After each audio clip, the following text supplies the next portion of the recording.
Hello दोस्तों, स्वागत करते हैं फिर से। आज के इस वीडियो में हम आपको बताने वाले हैं संबंध एवं फलन। जैसा कि ये वीडियो बनाया जा रहा है क्लास 12 के लिए, और ये आपको मैं बता दूं, ये एनसीईआरटी पैटर्न से है। ये एनसीईआरटी पैटर्न से अपडेट द्वारा बनाया जा रहा है वीडियो, जो आपके सिलेबस में दिया गया है। पहला चैप्टर है संबंध एवं फलन। आज से मैं वीडियो स्टार्ट कर दिया हूँ और मैं आपको गारंटी दे देता हूँ कि संबंध एवं फलन चाहे कोई भी टीचर पढ़ाए, चाहे आप कोचिंग में पढ़ें, चाहे आप स्कूल में पढ़ें, इसको समझाने का तरीका जिसके पास बेस्ट रहेगा वही समझा पाएगा, नहीं तो कोई इसको समझा नहीं सकता। क्योंकि संबंध एवं फलन एक ऐसा चैप्टर है, एक ऐसा बोरियस चैप्टर है कि हर किसी के बस का बात नहीं है कि वो समझा सके और आप समझ सके। हमारी भावनाओं को यदि समझ रहे हैं तो चलिए शुरू करते हैं संबंध एवं फलन। और मैं पूरी तरह कोशिश करूंगा कि आपको पूरी तरह से इसमें समझ में आ सके। चलिए, सबसे पहले इसमें हम बेसिक चीजें बता देते हैं जिसमें सभी लोग कंफ्यूज होते हैं कि ये क्यों ऐसा होता है। अगर बेसिक चीज आप जान जाते हैं तो ऐसी कोई चीजें नहीं बचेगी जिसकी वजह से आप संबंध एवं फलन की क्वेश्चन न लगा सको। बेसिक चीजें शुरू करने से पहले हम आपको बता दें कि आपको संबंध एवं फलन में पढ़ना क्या क्या है। जो पढ़ना है उसी पे हमें सवाल लगाना है, जो नहीं पढ़ना है उसको हटा देना है। क्योंकि एनसीईआरटी पैटर्न में बहुत सारे चैप्टर हटा दिए गए हैं, बहुत अधिक टॉपिक भी हटा दिए गए हैं। इसकी वजह से आपको बता देता हूं कि क्या क्या आपको पढ़ना है। जैसा कि यहाँ पे दिख रहा है अध्याय 1 संबंध एवं फलन, रिलेशंस एंड फंक्शंस। ये आपको पहले बता देते हैं। इसमें महत्वपूर्ण सूत्र एवं परिभाषा, मतलब यही चीजें अगर हम आपको समझा देते हैं। क्या चीज? यहाँ से यहाँ तक 9 पॉइंट है। इस 9 पॉइंट को अगर आप समझ लेते हैं तो कोई भी सिलेबस में आपको नहीं बचेगा जो महत्वपूर्ण इस संबंध एवं फलन में क्वेश्चन बचे। चलिए, पूरी तरह से कोशिश करेंगे समझाने का कि ये होता क्या है। इसी को समझ लेते हैं तो सारा का सारा सिलेबस आप इस संबंध फलन में कर लेंगे। कहते हैं अगर आपका कंधा मजबूत रहता है तो बंदूक चलाने में आसानी रहेगी। तो ये आपका कंधा है, इस कंधे को आपको मजबूत हम कराते हैं। अगर आपका कंधा मजबूत रहता है तो आप आसानी से बंदूक चला सकते हैं। अब माइंड मत करिएगा कि हम लोग को आर्मी में भेज रहे हैं, कंधा वगैरह कुछ नहीं है। चलिए शुरू करते हैं स्टार्टिंग से। तो ये दो चीजें जो हैं, इसको देखिए क्या लिखा है। दो समुच्चय ए तथा बी है और A belong to A, B belong to B, और ए तथा बी कार्तीय गुणनफल दिया गया। तो इससे आपको समझ में नहीं आ रहा कि ये पढ़ते जा रहा है क्या है, कुछ नहीं समझ में आ रहा है। चलिए उसको पॉइंट अभी छोड़िएगा, हम जब क्वेश्चन बताएंगे तो ये 2 पॉइंट मैं आपको समझा दूंगा कि ये 2 पॉइंट क्या कह रहा था। हम यहां से शुरू करते हैं 3 नंबर से। प्रतिलोम संबंध, आर ए से बी में एक संबंध है जहां पे ये क्वेश्चन दिया गया कि इसका संबंध क्या क्या है। तो इसके बारे में हम एग्जाम्पल्स करके समझाएंगे, तभी आपको समझ में आएगा। तो एग्जाम्पल करने से पहले हम आपको ये तो बता दें कि संबंध आखिरकार होता क्या है। जब संबंध ही नहीं पता रहेगा तो आप पढ़ेंगे क्या। चलिए संबंध बताते हैं। संबंध, रिलेशंस, इसका नाम सुनते ही पता चल रहा है कि संबंध क्या होता है। चलिए हम बताते हैं। जैसे ये पिता है और ये इसके बेटे हैं। मान लेते हैं ये हमारे पापा है और ये हम है। तो हम दोनों में संबंध क्या है? पिता और बेटे का। तो ये क्या है? एक संबंध मिल रहा है। संबंध मिल रहा है ना। तो इसी तरह हम कुछ एग्जाम्पल बताते हैं ताकि आपको समझ में आ सके कि संबंध क्या होता है। यहाँ पे मैंने 3 एग्जाम्पल लिया है जिसकी वजह से आपको हम समझा सके। पहला है मोहन सोहन का पिता है। अब इसमें क्या संबंध दिख रहा है? इसमें हमेशा संबंध अगर आप निकालते हैं, रिलेशन आप निकालते हैं, तो उसमें कम से कम 2 अवयव होने चाहिए। जैसे मोहन सोहन 2 अवयव हैं, ए बी पी क्यू, पहला दूसरा 2 अवयव, ये और ये 2 अवयव हैं। तो 2 अवयव में ही संबंध हम निकाल सकते हैं। मोहन सोहन का पिता है तो इससे हमें संबंध पता चल रहा है कि ये इस बाप पिता और बेटे हैं। इसमें ए बी रेखा पी पूर्व लंब है, तो मतलब इसमें संबंध क्या है? इसमें लंब होने का संबंध है। इसमें एक्स वाई से कम है तो इसमें कम होने का संबंध दिख रहा है। तो आपको समझ में आ गया होगा कि रिलेशन संबंध क्या होता है। अब आगे बढ़ते हैं।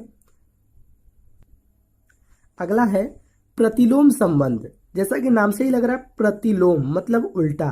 तो उल्टा संबंध क्या होता है? जैसे यहाँ पे आर इनवर्स, इसको उल्टा कहेंगे। आर तो हमारा संबंध है लेकिन इसका उल्टा होता है आर इनवर्स। इसमें लिखा क्या है देख लीजिए। प्रतिलोम संबंध वह समुच्चय है जो आर के प्रत्येक क्रमिक युग्म के अवयव को परस्पर बदल देने से प्राप्त होता है। इसे आर इनवर्स से निरूपित किया जाता है। अगर यहां से यहां तक आपको समझ में नहीं आया पढ़ने से, तो चलिए हम एग्जाम्पल के माध्यम से समझाते हैं, क्योंकि पढ़ने से सभी को समझ में नहीं आता है। एग्जाम्पल देते हैं, समझ में आ जाएगा। देखिए इसका एग्जाम्पल, प्रतिलोम संबंध का एग्जाम्पल जो मैंने लिया है, यदि r का वर्ग है प्रकट करता है r इनवर्स का वर्गमूल से क्या तात्पर्य होगा या से तात्पर्य होगा। तो r की वैल्यू तो दिया गया है, r का वर्ग है मतलब 1 का वर्ग 1, 2 का वर्ग 4, 3 का वर्ग 4 का 5 का वर्ग, ये क्वेश्चन में दिया है। तो बोल रहा है कि r इनवर्स का वर्गमूल से तात्पर्य क्या होगा, वही होगा प्रतिलोम संबंध। तो इसका r इनवर्स अगर हम निकालें, प्रतिलोम संबंध निकालें, तो पहला का हो जाएगा 1 1, मतलब कोई भी चेंजेस नहीं होगा। लेकिन दूसरे में 4 2 हो जाएगा, इसके विपरीत हो जाएगा, मतलब इसको आपस में बदल देंगे। ये हो जाएगा 9 3 और ये हो जाएगा 16 4 और ये हो जाएगा 25 और 5। इससे पता चल रहा है आर इनवर्स मतलब इसके विपरीत क्या है, बस इसको आपस में बदल देना है, वही हमारा हो जाएगा प्रतिलोम संबंध। अच्छी तरह समझ में आ गया होगा कि प्रतिलोम संबंध क्या होता है। चलिए आगे बढ़ते हैं। 4 नंबर पे है सममित संबंध।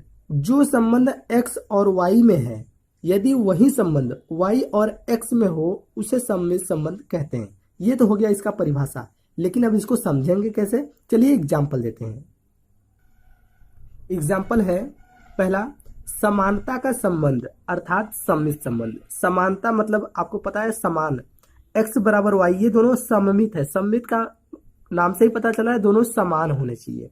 या दूसरा में देखें, समतल में स्थित रेखाओं में, समतल आपको पता है समतल चतुर्भुज में स्थित रेखाओं में संबंध लंब सममित है। जो लंब हमारा होता है वो सममित होता है, क्योंकि रेखा x y पर लंब है और y x पर भी लंब होगा। कहने का मतलब अगर हम समलंब देखा जाए इस तरह से, तो इसमें क्या मिलेगा, ये हमारा समलंब चतुर्भुज है, तो ये रेखा इस रेखा के क्या होगा, समांतर होगा। जब ये दोनों समांतर है तो इस समलंब चतुर्भुज में तो दोनों समांतर है। लेकिन कब सममित नहीं होगा, किस कंडीशन में नहीं होना चाहिए, जैसे x लेस देन y है तो y लेस देन x, अगर ये होगा तो ये सममित नहीं होगा, ये गलत हो जाएगा।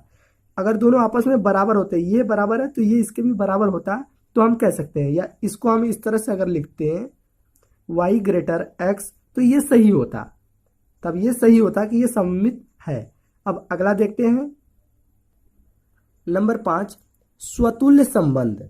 अब ये क्या है, समुच्चय A पर संबंध R इस प्रकार है कि A का प्रत्येक अवयव स्वयं से R का संबंधित हो तो स्वतुल्य संबंध कहलाता है। ये पहले ही बता दिया है कि A का संबंध मतलब A का जितना भी अवयव होगा वो R में संबंधित होना चाहिए, R में भी होना चाहिए या लगभग में होना चाहिए, तभी वो स्वतुल्य संबंध होगा। चलिए एग्जाम्पल देते हैं इसका, ताकि आपको समझ में आ सके। पहला नंबर एग्जाम्पल में, संबंध रेखा एक्स वाई के समांतर है, स्वतुल्य है। अब ये क्यों है, क्योंकि रेखा एक्स स्वयं के भी समांतर होगी। अब ये अगर समझ में नहीं आया पहली पॉइंट, तो दूसरी पॉइंट को समझिए। संबंध एक्स बराबर वाई स्वतुल्य होगा कब, जब एक्स एक्स के खुद बराबर होगा, आपस में खुद ही बराबर होगा, तो वो स्वतुल्य संबंध होगा। अगर ये भी समझ में नहीं आया तो तीसरे को समझ लीजिए। समतल में स्थित, इसको ध्यान से समझिए, ये सारा का सारा मैटर आपको क्लियर कर देगा। समतल में स्थित त्रिभुजों में संबंध सर्वांगसम स्वतुल्य है, मतलब कोई भी त्रिभुज है सर्वांगसम होगा, क्योंकि कोई भी त्रिभुज स्वयं का भी सर्वांगसम होगा। अगर 2-3 त्रिभुज है तो कोई भुजा आपस में सर्वांगसम होगा या आपस में बराबर होगा, तो वही हमारा हो जाएगा स्वतुल्य संबंध। अगला आते हैं, 6 पॉइंट है संक्रमक संबंध। यदि जो संबंध x और y में है और वही y और z में हो, तो वही x और z में हो जाए तो उसे संक्रमक संबंध कहते हैं। अब इसका मतलब क्या है, देखिए संक्रमक संबंध का एग्जाम्पल है पहला नंबर, यदि a लेस देन b और b लेस देन c, तो a लेस देन c होगा तो वहां पे संक्रमक संबंध होगा। अगर ये समझ में नहीं है तो इसको समझ लिए, पूरा पूरा क्लियर हो जाएगा। x बराबर y के होगा, y बराबर z के होगा, तो z x के बराबर होगा, मतलब सभी आपस में बराबर होंगे तो वही हमारा संक्रमक संबंध होगा। इसको हम इस प्रकार से भी लिख सकते हैं, x बराबर y बराबर z, सभी आपस में बराबर है तो इसकी वजह से ये संक्रमक संबंध होता है। अगला देखिए, 7 पॉइंट है, वह संबंध जो सममित, स्वतुल्य और संक्रमक हो उसे तुल्यता संबंध कहते हैं। तो यहाँ पे पहले ही आपको बता दिया तुल्यता संबंध किसे कहते हैं, तुल्यता आपको पढ़ना है। तुल्यता संबंध वही होगा जो सममित, स्वतुल्य और संक्रमक तीनों होने चाहिए, वो तुल्यता होगा। जैसे सममित, स्वतुल्य और संक्रमक, ये मैंने तीनों आपको बता दिया है। अगर ये तीनों के तीनों आपस में मौजूद रहेंगे इसमें, तो वही हमारा हो जाएगा तुल्यता संबंध। ये हो गया। अगला है, अगला पॉइंट, यदि कोई प्रतिचित्रण अंतःक्षेपी भी हो और एकेकी भी हो तो उसे एकेकी अंतःक्षेपी प्रतिचित्रण कहते हैं। अब एकेकी अंतःक्षेपी क्या होता है, चलिए हम इसको बता देते हैं। इसका मैं एक एग्जांपल ले लिया हूं यहाँ पे एकेकी अंतःक्षेपी प्रतिचित्रण का। यदि a equal to ABC, B equal to 1 2 3 4, तो इसका एकेकी अंतःक्षेपी प्रतिचित्रण कैसे होगा। देखिए, अगर इसका एकेकी प्रतिचित्रण निकाला जाए तो FA मतलब पहले को लेंगे तो वो संबंध किसी कर रहा है 1 से, तो कह सकते हैं FA इक्वल टू 1 से संबंध कर रहा है। इसी तरह FB मतलब सेकंड किससे संबंध कर रहा है 2 से, और F3 मतलब C इक्वल टू 3 से। बस इसके बाद अगला नहीं है इसमें, तो अगले को हम नहीं लेंगे, 4 को छोड़ देंगे। अब इसमें अगर प्रतिचित्रण किया जाए, ग्राफिंग किया जाए, तो ये है A और ये है B, और इसमें A में क्या क्या मौजूद है, ABC है, ABC, और B में क्या मौजूद है 1 2 3 4, 1 2 3 4। अब इसका प्रतिचित्रण अगर करना पड़ेगा तो A का संबंध है 1 से, तो ये हम संबंध दिखा देंगे 1 से, और B का संबंध है 2 से, C का संबंध है 3 से, लेकिन 4 बच जा रहा है, तो यही हमारा हो जाएगा एकेकी अंतःक्षेपी प्रतिचित्रण। क्योंकि जितना जिससे मिल रहा है उसको हम मिला देंगे, बाकी को छोड़ देना, यही हमारा एकेकी अंतःक्षेपी प्रतिचित्रण हो जाएगा। अगला देखिए, अब जो लास्ट पॉइंट बचता है, यदि कोई प्रतिचित्रण आच्छादक भी हो और एकेकी भी हो तो उसे एकेकी आच्छादक प्रतिचित्रण कहते हैं। तो उसके लिए पहले आपको आच्छादक पढ़ना पड़ेगा, फिर एकेकी पढ़ना पड़ेगा। इन दोनों अगर मौजूद होते हैं तो वही हमारा एकेकी आच्छादक प्रतिचित्रण होगा। ये तो हो गया एक सिंपल सा मेथड जिसकी वजह से मैं सारे के सारे क्वेश्चन आपको बताने वाला हूँ। तो चलिए शुरू करते हैं प्रश्नावली 1.1 का पहला क्वेश्चन। पहला जो क्वेश्चन है इसको मैं आपको बता देता हूँ कि इसमें क्या क्या लिखा गया है। निर्धारित कीजिए कि क्या निम्नलिखित संबंधों में से प्रत्येक स्वतुल्य सममित संक्रमक है। 3 चीजें हैं, स्वतुल्य है, सममित है और संक्रमक है।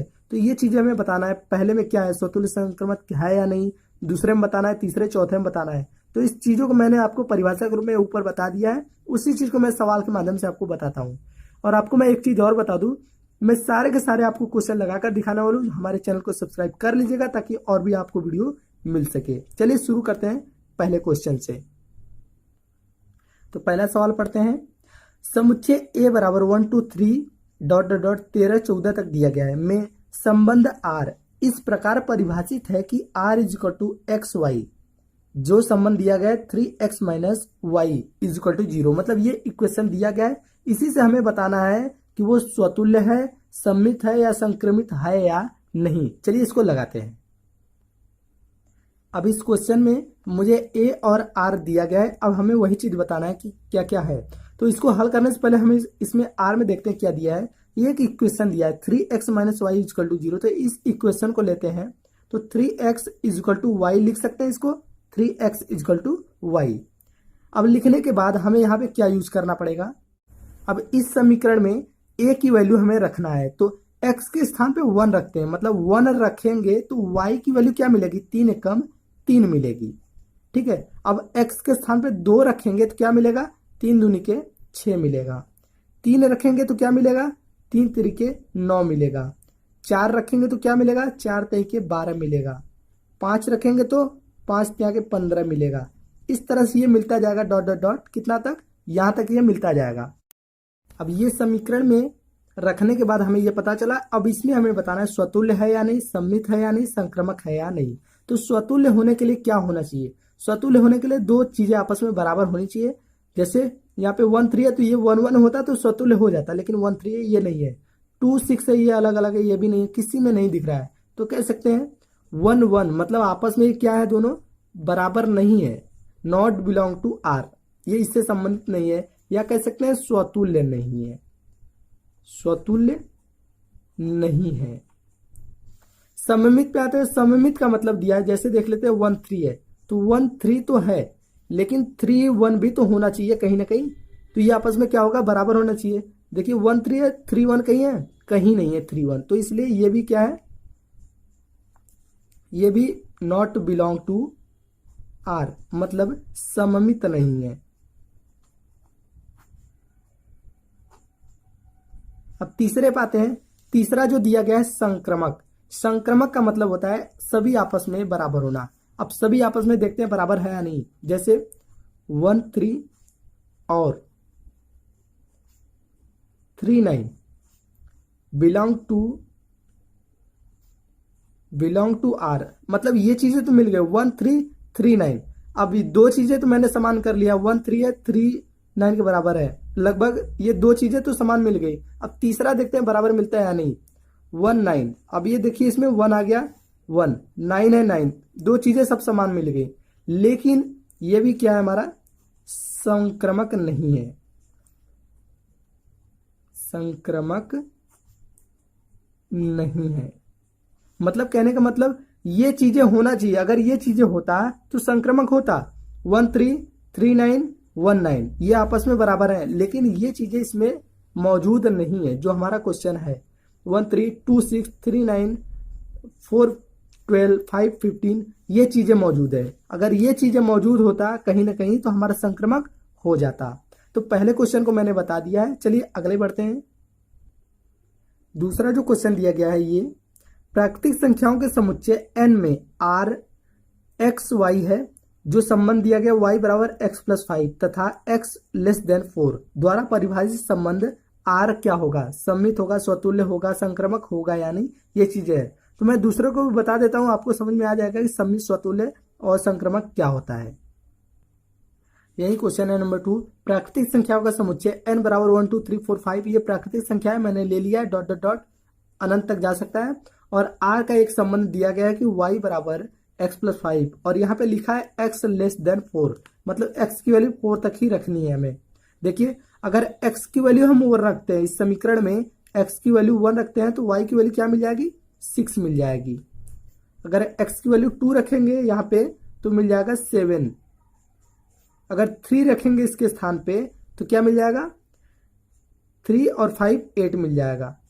और यहाँ पे बोल दिया है x लेस देन 4, मतलब यहाँ पे 3 तक ही लिखना है। अब इसी में हमें चेक करना है कि स्वतुल्य, सममित और संक्रमक है या नहीं। तो पहला स्वतुल्य तो होगा नहीं, स्वतुल्य नहीं है। Reason 1.1 not belong to R, मतलब ये आपस में बराबर कहीं नहीं दिख रहा है, या 2 2 या 3 3 या 1 1 कहीं है नहीं, इसलिए यह स्वतुल्य नहीं है। दूसरा आते हैं सममित के लिए, तो सममित भी यह नहीं है। अब इसका रीजन क्या है, इसके लिए किसी एक को ले लेते हैं। जैसे पहले को ले लेते हैं, 1 6 है तो 6 1 भी होना चाहिए। अगर 6 1 होता तो हम कहते हैं ये सममित होता है, तो ये भी क्या है, नहीं है, इसकी वजह से सममित नहीं है। अब तीसरे नंबर पे आते हैं, तीसरे संक्रमक के लिए। अब देखते हैं संक्रमक है या नहीं। तो संक्रमक के लिए आपस में बराबर होनी चाहिए। जैसे 1 6 है तो 6 1 होने चाहिए, या ऐसे कुछ होने चाहिए, तीनों आपस में बराबर होने चाहिए। तो ये भी क्या है, संक्रमक नहीं है। ठीक है, या इसको ऐसे लिख सकते हैं 1 6 6 1, ऐसे लिख सकते हैं, नॉट बिलोंग टू आर, ये क्या है, संक्रमक नहीं है। अगले क्वेश्चन बढ़ते हैं। तो तीसरा नंबर है, समुच्चय ए बराबर 1 2 3 4 5 6 तक में आर का यहाँ पे दिया गया है और लिखा है y भाज्य है x से द्वारा परिभाषित संबंध आर है। तो इस चीजों को आप लगाएंगे और इसको भी लगाएंगे। इस तरह से मैंने बता दिया स्वतुल्य सममित कैसे होता है। अब शुरू करते हैं क्वेश्चन नंबर 2। ये तो 1 क्वेश्चन में इतने सारे ऑप्शन क्वेश्चन थे। अब क्वेश्चन नंबर 2 शुरू करते हैं। 2 नंबर है, जांच कीजिए कि क्या समुच्चय 1 2 3 4 5 6 में r equal to A b संबंध दिया है b बराबर a प्लस 1 द्वारा परिभाषित संबंध r स्वतुल्य, सममित या संक्रमक है या नहीं। तो मैंने आपको बता दिया है कि स्वतुल्य, सममित और संक्रमक कैसे होता है, और यहाँ पे ये दिया है और एक समीकरण भी दिया गया, तो इसमें वैल्यू रखेंगे जैसे मैंने अगले क्वेश्चन में किया था। देखिए तो 1 2 3 4 5 और 6 दिया गया है, यहाँ पे इसको ले लेते हैं। और जो r हमारा समीकरण दिया है r के लिए ए बी संबंध है b equal to a plus 1। ठीक है, अब इसमें हम क्या करना है, वैल्यू रखना है। एक स्थान पे अगर 1 रखते हैं तो b की वैल्यू क्या मिल जाएगी, 2 मिल जाएगी। अगर एक स्थान पे हम 2 रखते हैं तो 2 और 1 3, बी के स्थान पे 3 मिल जाएगी। अगर 3 रखते हैं तो क्या मिल जाएगी, 4 मिल जाएगी। अब 4 रखते हैं तो मिल जाएगी 5, 5 रखते हैं तो 6 मिल जाएगी। इस तरह से ये मिलता जाएगा। अब इसी में हमें बताना है कि ये स्वतुल्य सममित संक्रमक है या नहीं। तो पहले नंबर पर आते हैं स्वतुल्य पे। अब स्वतुल्य होने के लिए क्या होना चाहिए, दोनों आपस में बराबर होनी चाहिए। जैसे 1 1 या 2 2 या ऐसे होने चाहिए बराबर।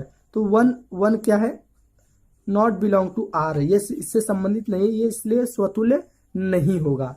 अब आते हैं दूसरे नंबर पे। अब आते हैं सममित के लिए।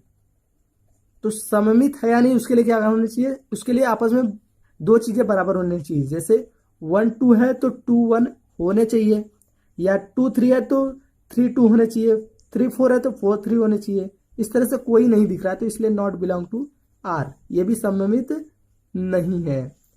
तीसरे नंबर पे आते हैं। तो तीसरा जो है संक्रमक। संक्रमक में देखा जाए तो आपस में बराबर होने चाहिए। जैसे 1 2 2 3 3 4 ये इस तरह से बढ़ता जा रहा है बढ़ता जा रहा है, तो ये भी संक्रमक हमारा नहीं होगा। संक्रमक किस स्थिति में होता है, 1 2 2 3 या 3 1 ऐसे अगर होता तो हमारा हो जाता है। ये हमारा इस तरह से क्वेश्चन में नहीं है, इसलिए ये संक्रमक नहीं है। तो उम्मीद करते हैं पूरी तरह से आपको समझ में आ गया होगा। इस अध्याय में मैंने केवल 2 ही क्वेश्चन बताए हैं, ठीक है। आगे में अगले भाग में मैं बताने वाला हूँ इसके आगे के क्वेश्चन। अगले भाग को देखने के लिए अभी यहाँ पे कुछ इस तरह से दिखेगा, इसमें प्रीवियस और इसमें नेक्स्ट दिखेगा, और यहाँ पे आप क्लिक करके देख सकते हैं। साथ ही बीच में सब्सक्राइब का ऑप्शन आएगा, सब्सक्राइब नहीं किया तो इस पर क्लिक करके सब्सक्राइब कर लीजिएगा।